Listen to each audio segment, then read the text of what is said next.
Le Burkina Faso met fin à ses relations diplomatiques avec la Chine-Taïwan après 24 années de coopération. La nouvelle est tombée ce matin et elle a suscité des réactions de part et d'autre. Dans ce journal, vous entendrez les explications du ministre des Affaires étrangères ainsi que les réactions de la classe politique et diplomatique. La rupture des relations entre Taïwan et le Burkina Faso a été évoquée en Conseil des ministres tenu ce jeudi. Mais le principal sujet au centre de ce rendez-vous de l'exécutif a été la situation sécuritaire dans la capitale burkinabé. On apprend que le niveau de sécurité sera relevé dans la ville de Ouagadougou. Et puis, le gouvernement salue la mémoire de François de Sales Ouédraogo, le maréchal de logis-chef décédé à la suite de l'opération antiterroriste à Rayongo, a été inhumé cet après-midi. Il repose désormais au cimetière municipal de Gonguin à Ouagadougou. À l'international, un quart de siècle après le génocide au Rwanda, la normalisation des relations entre Paris et Kigali est en marche. Le président Emmanuel Macron a reçu son homologue Paul Kagame hier à l'Élysée et c'est une première depuis 2011. Bonsoir, merci de nous suivre. Cela dit, nous commençons par ce grand coup dans l'univers de la diplomatie burkinabé. Le pays des hommes intègres vient de rompre ses relations diplomatiques avec la Chine-Taïwan. La déclaration a été faite ce matin par le ministre des Affaires étrangères, Alpha Bari. Plus de précisions avec Paul-David Bambara et Nyarki Teda. Le gouvernement du Burkina Faso décide, à compter de ce jour, de rompre ses relations diplomatiques avec Taïwan. C'est désormais officiel. L'axe Ouagadougou-Taipei est rompu. Les relations entre le Burkina Faso et Taïwan ont duré 24 ans. Plus de 2 décennies de coopération, mais aujourd'hui, le Burkina Faso reconsidère sa position au regard de l'évolution du monde et des défis qui se présentent au pays et à toute la région ouest africaine. Cette décision est guidée par la ferme volonté du gouvernement de défendre les intérêts du Burkina Faso et de son peuple dans le concert des nations et de nouer le meilleur partenariat afin de consolider le développement socio-économique de notre pays et de faciliter les projets régionaux et sous-régionaux. J'ai reçu ce matin l'ambassadeur de Taïwan à Ouagadougou pour l'en informer officiellement. Avant lui, j'ai échangé par téléphone avec notre ambassadeur à Taipei, Aminata Sana Congo. Je l'ai rassuré des dispositions déjà prises par les services centraux du ministère des Affaires étrangères et de la coopération pour faciliter le départ de tous nos représentants officiels à Taïwan. Des dispositions sont également prises pour la fermeture de l'ambassade du Burkina à Taipei et celle de Taïwan à Ouagadougou. La première réaction après la déclaration du ministre Alpha Bari a été celle de la Chine populaire. Le point focal de la République de Chine populaire a organisé une séance de montée des couleurs à sa représentation. On voit cela avec Paul-David Bambara et Nyarki Teda. Le Burkina renoue avec la République populaire de Chine. À sa représentation basée aux 1200 logements à Ouagadougou, c'est la joie. Aujourd'hui, le Burkina a besoin de partenaires sérieux, de partenaires stratégiques, de partenaires de renommée mondiale, comme la République populaire de Chine. Et je pense que c'est une bonne initiative, à l'instar de presque tous les pays africains qui ont eu le courage et la vision de rétablir leurs relations avec la République populaire de Chine. Il n'est resté seulement que le Burkina. Donc, et aujourd'hui, le Burkina a fait le grand choix pour l'avenir, le grand choix, rétablir l'équilibre géopolitique dans le monde. C'est une relation qui va profiter au Burkina selon le point focal de la République populaire de Chine. Aujourd'hui, le Burkina a besoin de beaucoup de choses. D'abord, nous avons besoin d'avoir des routes. Aujourd'hui, nous souffrons des délestages, nous souffrons de manque d'eau, nous souffrons beaucoup des voies d'accès, nous souffrons aussi des manques des hôpitaux. La Chine a les moyens, la Chine a l'ambition d'aider le Burkina dans ce sens, dans un partenariat gagnant-gagnant et de développer l'économie du Burkina. Aujourd'hui, regardez autour de nous, les États-Unis, ils s'endettent auprès de la Chine. Les grands pays européens s'endettent auprès de la Chine. Ça veut dire que la Chine est incontournable dans ce monde. Et aujourd'hui, le Burkina a fait un bon choix et la Chine, à coup sûr, s'engagera à aider le Burkina dans son développement radieux. En rappel, c'est en 1994 que le Burkina Faso avait rompu ses relations avec la Chine populaire.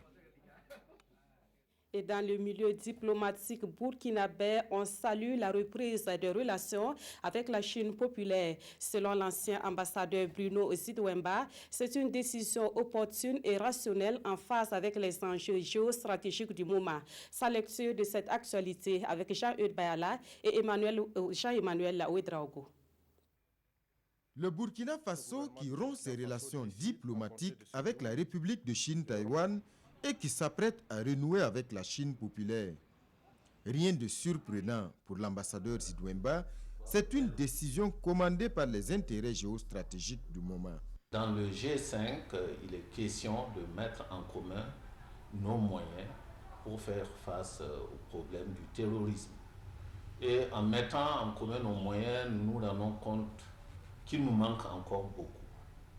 Et il est question de faire appel au Conseil de sécurité et aux Nations Unies. Serait-ce que par ce côté, il est difficile que nous fassions appel aux moyens du Conseil de sécurité si nous n'avons pas de relations diplomatiques avec un de ses membres permanents. Il est question par exemple de la boucle ferroviaire en Afrique de l'Ouest et le principal bailleur de fonds de ce grand projet, c'est la Chine de Pékin. Une décision logique et rationnelle donc soutient l'ancien ambassadeur au regard surtout de la place prépondérante de la Chine populaire dans le concert des nations. Pays le plus peuplé au monde, première puissance commerciale, un pays continent avec de belles opportunités, notamment pour les opérateurs économiques burkinabés. Avec le rétablissement de relations diplomatiques, ce business devient officiel et nos commerçants, nos hommes d'affaires auront loisir à aller à Pékin et à faire le business de manière officielle à l'instar des autres commerçants et des autres businessmen africains et du monde. Les relations entre les États sont des relations d'intérêt. Et quand les intérêts le dictent, nous n'avons pas à tergiverser, il n'y a pas de sentiment. Et je pense que notre gouvernement a pris la décision qu'il fallait au moment qu'il fallait. Et l'ambassadeur Zidwemba de rappeler quelques grandes réalisations de la Chine populaire au Burkina Faso avant la rupture en 1994, notamment le stade du 4 août. Et selon lui, la reprise qui s'annonce est de bon augure. Nous poursuivons avec les réactions, cette fois du côté des partis politiques. Le mouvement du peuple pour le progrès salue cette décision des autorités burkinabées de rompre avec la Chine-Taïwan. Et c'est le même sentiment du côté de l'opposition, notamment le Congrès pour la démocratie et le progrès qui dit comprendre la décision prise par le pouvoir en place. Kosun Koulibaly et Pascal Kani. Une fois n'est pas coutume. Pour une des rares fois, le mouvement du peuple pour le progrès MPP partout au pouvoir et le Congrès pour la démocratie et le progrès CDP de l'opposition sont sur la même longueur d'onde. Les deux partis apprécient positivement la nouvelle orientation diplomatique du Burkina Faso vers la Chine de Pékin. Pour le MPP, la géopolitique actuelle et les besoins économiques du moment du Burkina Faso commandent que le pays se tourne vers la République populaire de Chine. La géopolitique est mouvante. La situation économique, politique dans le monde évolue sur tous les continents et on est obligé à un moment donné de faire des analyses froides et recadrer un peu notre façon de faire et c'est ce qui amène quelquefois ce genre d'ajustement-là. Donc ce qui s'est passé aujourd'hui rentre dans le cadre de cette vision dynamique que les États ont, le cas donc de relations qui sont amenées à contracter avec d'autres pays, le reste du monde, j'allais dire. Les CDP n'indiquent pas le contraire.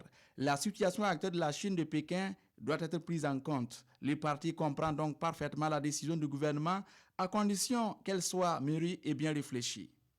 Les États, les nations n'ont pas d'amis et n'ont que des intérêts.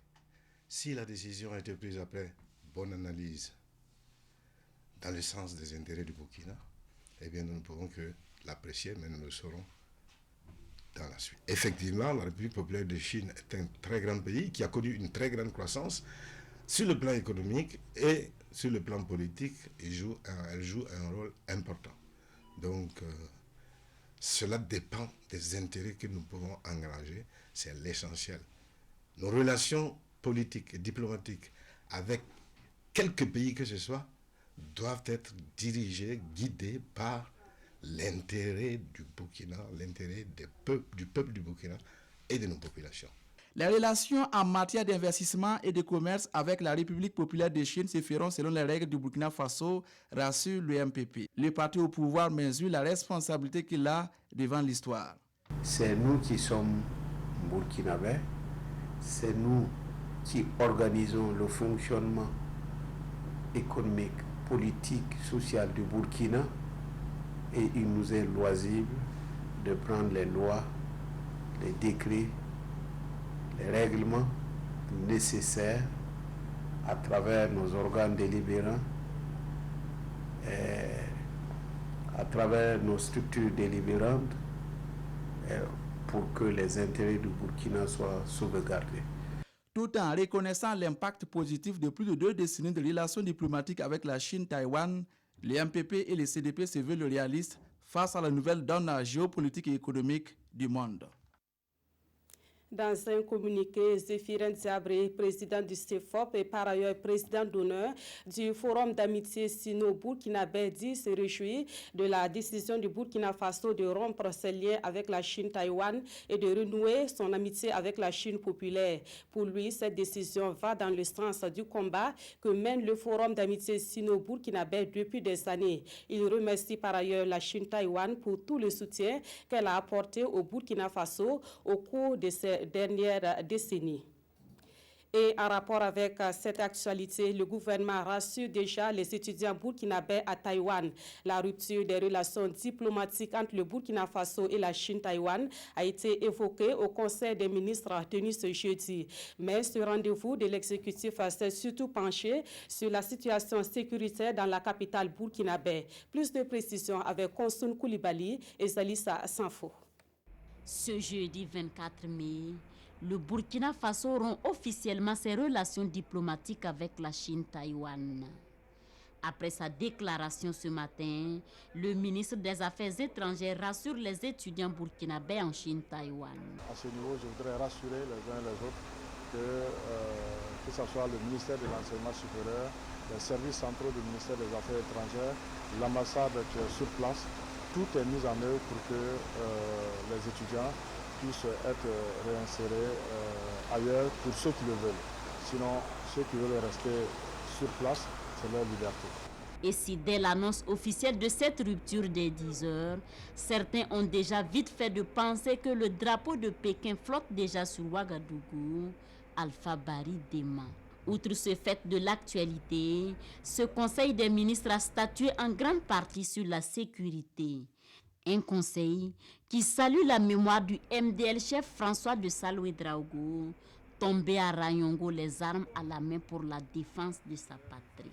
Ses condoléances une fois encore à la famille et également à son unité et à toutes nos forces de défense et de sécurité engagées donc dans la protection du territoire national et la sécurisation de notre pays. Je pense que c'est relativement important de saluer donc également le travail qui a été accompli par cette unité-là, par les renseignements et par la population. Et nous rappelons donc les Burkinabés à continuer cette coopération-là, qui est une coopération essentielle pour que nous réussissions donc cette lutte contre le terrorisme. Et dans cette guerre déclarée au terrorisme, le Conseil informe que le niveau de sécurité sera relevé à Ouagadougou. Il s'agit de prendre des mesures pour faire monter le niveau sécuritaire au niveau de la ville, à travers 2 axes essentiellement, le renforcement du maillage sécuritaire de la ville et la sécurisation notamment de tout ce qui est manifestations publiques et lieux publics à forte fréquentation.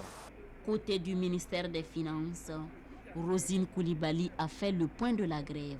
Au niveau de son ministère, sur les 7413 agents concernés par le mot d'ordre de grève, au premier jour, le mot d'ordre a été suivi par 42,71%.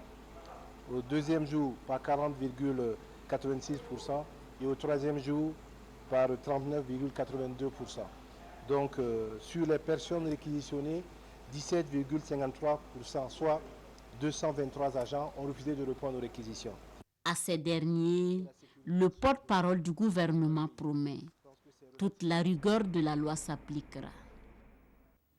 Le maréchal des logis-chefs François de Sale Ouedraogo, décédé à la suite de l'opération antiterroriste à Rayongo, repose désormais au cimetière de Gounguin à Ouagadougou. Il a été inhumé cet après-midi en présence de parents, amis, collègues et autorités encore sous le choc. Il a été décoré de la médaille militaire à titre posthume. Nongba Kouda et Adama Koulibaly. Le Faso enterre son fils. Le maréchal des logis-chefs François de Sale Ouedraogo est porté en terre. Il est tombé les armes à la main lors d'une opération antiterroriste de l'unité spéciale d'intervention de la gendarmerie nationale USIGN au quartier Rayongo. Dans les premiers échanges de tirs, un terroriste sera abattu et un autre blessé. Les autres terroristes se retranchent donc dans la maison aux environs de 5 heures. Il est décidé de lancer l'assaut final. François de Sale s'est porté volontaire pour être en tête avec son équipe. Il était juste à côté de moi. Il m'a fait ce sourire légendaire qu'on lui connaissait et m'a dit, mon capitaine, il n'y a rien en face. Malheureusement, l'équipe essuya un tir nourri par rafale et il sera atteint avec un autre élément de son équipe qui était engagé. Ou malheureusement, il succombera à ses blessures aux environs de 7 heures du matin. L'acte de bravoure du vaillant soldat au-delà du déchirement ravive la dignité de toute sa famille. Nous, on avait de la peine. Mais présentement, on a su que François n'est pas l'enfant de Bousma. François, c'est l'enfant du peuple burkinabé. Il a combattu pour son pays. Il est mort pour son pays. Et nous en sommes fiers. Et vraiment, nous souhaitons avec le peuple qu'il repose en paix. Le gouvernement burkinabé, par ma voix, voudrait encore saluer l'engagement, la détermination et la bravoure d'un homme qui a combattu le bon combat. Et je voudrais aussi saisir l'occasion pour féliciter tous ces hommes qui sont engagés aujourd'hui sur tous les fronts de ce combat contre la menace terroriste. Le président du Faso nous a donné des instructions pour que nous puissions travailler d'arrache-pied et davantage pour en finir avec cette menace. Finir avec le terrorisme, un objectif que les hommes de l'USIGN sont plus que jamais décidés à atteindre. Vaille que vaille, nous allons continuer le combat. Ces forces de mal ne nous vaincront pas. Nous allons toujours continuer à combattre, quel que soit ce qu'il va arriver. Sûr et certain que nous allons vaincre. Le maréchal des logis-chefs François de Sale Ouedraogo reçoit à titre posthume la médaille militaire, signe de reconnaissance de son courage. À 28 ans, il rejoint le panthéon des héros burkinabés. Il laisse derrière lui une veuve éplorée à qui la nation entière est désormais redevable. Et puis ce communiqué de la Direction générale de la police nationale, dans la nuit du 23 au 24 mai 2018, l'assistant de police Thiem Touré Stéphane, en service à l'unité d'intervention polyvalente de la police nationale, a été l'objet d'une attaque de la part d'individus armés dans la ville de Ouagadougou. Au cours des échanges de tirs qui ont lieu dans les encablures de la zone d'activité diverses à ZAD, aux environs de 23 heures, l'assistant de police Thiem Touré Stéphane a grièvement touché l'un des suspects avant d'être à son tour atteint. Évacué dans un centre médical, l'assistant de police Thiem Touré Stéphane a succombé à ses blessures au cours de la même nuit. Un ratissage organisé dès les premiers instants de l'attaque a fait place à une action judiciaire qui est en cours. Par le présent communiqué, le directeur général de la police nationale présente ses condoléances à la famille éplorée. Aussi, il adresse ses encouragements à tous les personnels de la police nationale. Enfin, il invite les populations à une collaboration renforcée avec les forces de défense et de sécurité. Autre point de l'actualité, l'Assemblée nationale donne son quitus au gouvernement pour la ratification d'un accord de prêt avec la Banque africaine de développement. Cet accord de financement s'élève à plus de 6,4 milliards de francs CFA. Il est destiné à la mise en œuvre d'un projet d'appui à la filière anacarde dans le bassin de la Comoé. Adama Giti et Adama Koulibaly. C'est à l'unanimité des 98 députés présents que l'Assemblée nationale a autorisé ce 24 mai la ratification de l'accord de prêt entre le Burkina Faso et la BAD portant financement du projet de développement de l'anacarde dans le bassin de la Comoé. Ce projet devrait permettre de renforcer la filière et lutter contre la pauvreté. Vous savez qu'aujourd'hui, la filière n'est pas organisée. Ça va permettre aux acteurs d'avoir la bonne pratique. Parce qu'aujourd'hui, pour pouvoir accroître la productivité, il faut maîtriser les systèmes de suivi, de plantation, même comment il faut planter. Aujourd'hui, ce n'est pas connu par l'ensemble des acteurs. Il suffit seulement de mettre l'arme en tête. Donc pour nous, aujourd'hui, c'est d'abord renforcer la capacité des acteurs. Deuxièmement, accroître leurs revenus. Et troisièmement, donner de l'emploi à tout le monde, surtout aux femmes et aux jeunes. Plus de 25 000 hectares de plantations devraient être aménagés, ainsi qu'un laboratoire et un centre de contrôle, des unités de transformation. Un autre volet est l'augmentation de la capacité de séquestration du carbone. Vous savez qu'aujourd'hui, nous sommes dans le monde de crédit carbone. Ça veut dire quoi? Ça veut dire que lorsque vous réduisez le gaz carbonique, on calcule ça en tonnes de carbone et c'est vendu. Et c'est vendu sur le marché international aujourd'hui. Ce projet, normalement, s'il est mis en œuvre sur les 5 ans, on aura le Burkina Faso en termes de crédit carbone, pratiquement un montant de plus de 18 milliards. D'une durée de 5 ans, le coût total de ce projet est d'environ 6,447 milliards de francs CFA. Le développement rime avec la disponibilité de l'énergie. Ces propos sont du ministre Bachir Ismaël Ouedraogo lors d'une visite qu'il a effectuée dans une entreprise de production d'énergie solaire à Dédougou. L'entreprise visitée fait partie de celles qui appuient le gouvernement dans ses politiques de promotion des énergies renouvelables. Le reportage de Lassina Ouattara et Yacouba Gourou.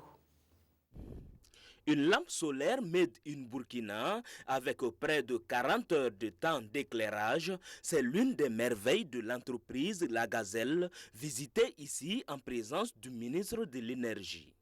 La visite a permis au ministre de découvrir les locaux de l'entreprise et les différentes étapes de fabrication des lampes solaires. Pour cette entreprise, le développement se conjugue aussi avec l'énergie. Et l'objectif de cette visite, selon le ministre, est d'encourager l'initiative de La Gazelle qui vient en appui à la politique du gouvernement pour pallier le déficit énergétique au Burkina Faso. Si nous voulons être indépendants sur le plan énergétique aujourd'hui au Burkina Faso, nous devons résolument aller vers le solaire. Et c'est cette option-là que le gouvernement a pris sous le leadership donc, du président Roch-Marc Christian Kaboré. Mais cela aussi sous-entend qu'il faut développer des techniques, il faut développer la recherche sur le plan local, il faut produire sur le plan local ou à défaut assembler sur le plan local. Ici, au centre des jeunes jardiniers de Dédougou, l'association Énergie, Eau et Agriculture marche aussi bien. La partie énergétique de cette infrastructure agricole est une des réalisations de La Gazelle. En moyenne, l'entreprise produit près de 5000 lampes par mois avec une vingtaine d'employés. On a pas mal de problèmes de transport, de risques de transport, de formalités entre les différents États. On a mis en place une unité de production qui se veut en tout cas un peu sous-régionale. Au regard de la dépendance accrue du pays en matière d'énergie, la promotion des énergies renouvelables constitue une alternative pour booster l'électrification du territoire et accompagner le développement, selon le ministre de l'Énergie. Les agents de santé bien formés sont des acteurs de premier rang dans la lutte contre les fistules obstétricales dont la journée commémorative a eu lieu hier 23 mai. Le thème de cette journée appelle d'ailleurs à une implication de tous en vue de parvenir à l'élimination de cette maladie. Les activités commémoratives se sont tenues à Fada dans la région de l'Est. Alassane Tchenderbego et Ibrahim Sanou. La fistule obstétricale, ce mal à visage féminin qui porte atteinte à la dignité de la femme, est combattue à travers la commémoration de cette journée consacrée à son éradication. Le Fonds des Nations Unies pour la population, UNFPA, prend le devant de cette lutte avec pour thème cette année « Ne laissons personne de côté, engageons-nous dès maintenant à éliminer la fistule ». Au niveau global, après le lancement de la campagne mondiale d'élimination de la fistule obstétricale, nous avons plus de 100 000 femmes qui ont été opérées. Maintenant, au niveau du Burkina, nous avons plus de 3 000 femmes qui ont été opérées grâce à cette campagne qui a été lancée. Une visite de terrain à la Fondation Sentinelle de Fadan-Gourma a permis de toucher du doigt les réalités de cette maladie. Les femmes viennent en tout cas désemparées, parce que le plus souvent elles sont abandonnées, soit par le mari seul, soit par le mari et la famille. Voilà, donc c'est là que quand elles arrivent ici, elles sont vraiment désemparées. Il y en a qui viennent, le fait même de trouver d'autres femmes qui souffrent de la même maladie qu'eux, sont vraiment rassurées. Communication anormale entre la vessie et le vagin ou entre la vessie et le rectum, la fistule est une expérience douloureuse vécue par beaucoup de victimes en silence. Le premier jour qu'on est arrivé ici, en tout cas, on se sentait mauvais, les yeux nous sortaient. Ici, on se rappelle même, en tout cas, on peut rester désert. En tout cas, mais quand ils ont pris seulement, on est parti à Tangueta au nombre de 14. Nous sommes opérés, ils n'ont rien pris, c'était gratuit. Bon, en tout cas, on ne sait pas comment les remercier, si ce n'est pas Dieu seul. Cette maladie peut survenir au cours d'un accouchement dystocique, un accouchement instrumental par voie vaginale et une césarienne. Le semi-marathon dénommé Altitude Naouri 2018, c'est pour le 23 juin prochain à Pau. Cette édition marque également les 10 ans de cet événement et plusieurs innovations sont annoncées. Les organisateurs ont porté l'information à la presse hier à Ouagadougou. Urbain Benito Somé et Mahamadi Ouena. Altitude Naouri a 10 ans cette année. 10 années au cours desquelles cet événement a connu d'énormes mutations, passant de 2 courses de 4 et 21 km à un semi-marathon dont le final est l'ascension du pic. Altitude Naouri a atteint donc l'âge de la maturité et pour cette édition, les organisateurs veulent mettre les petits plats dans les grands afin de répondre aux exigences du slogan « Plus haut, plus vite ». Le premier, cette année, va gagner 1 million de francs CFA pour la course.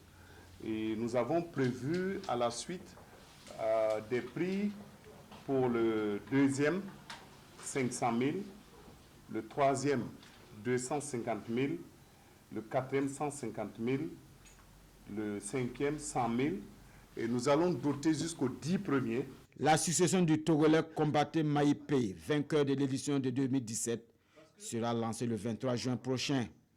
Au regard de la renommée actuelle d'Altitude Naouri qui va au-delà des frontières nationales, des athlètes du Maroc, de l'Éthiopie, du Kenya, du Liban, de la Palestine et même de la Chine ont déjà exprimé leur désir d'y prendre part. La difficulté à Altitude Naouri, c'est de pouvoir bien sûr les déplacer. Vous connaissez le coût du transport aérien. Donc nous sommes en pourparlers parce que nous voulons qu'ils contribuent un peu au pied. Donc on est toujours vraiment en pourparlers avec leur manager. Donc je n'ai pas encore décidé de qui va venir. Altitude Naouri 2018 est parrainé par le capitaine des étalons Charles Kaboré et patronné par l'ambassadeur des États-Unis Andrew Young.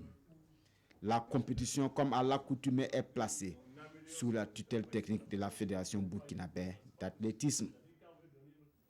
Actualité hors du Burkina Faso, 24 ans après le génocide rwandais, Paris et Kigali se rapprochent. Un réchauffement diplomatique qui se traduit par une visite de travail de Paul Kagame à l'Élysée.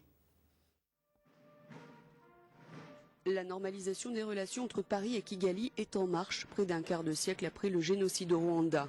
Mais elle prendra sans doute du temps. C'est le message qu'a fait passer Emmanuel Macron à son homologue Paul Kagame, reçu hier à l'Élysée pour la première fois depuis 2011. Il n'est pas question, encore pour la France, de rouvrir une ambassade au Rwanda, mais Emmanuel Macron a tout de même fait un geste. S'il y a une candidature africaine au poste de secrétaire général de la francophonie, elle aurait beaucoup de sens. Si cette candidature était africaine et féminine, elle aurait encore plus de sens.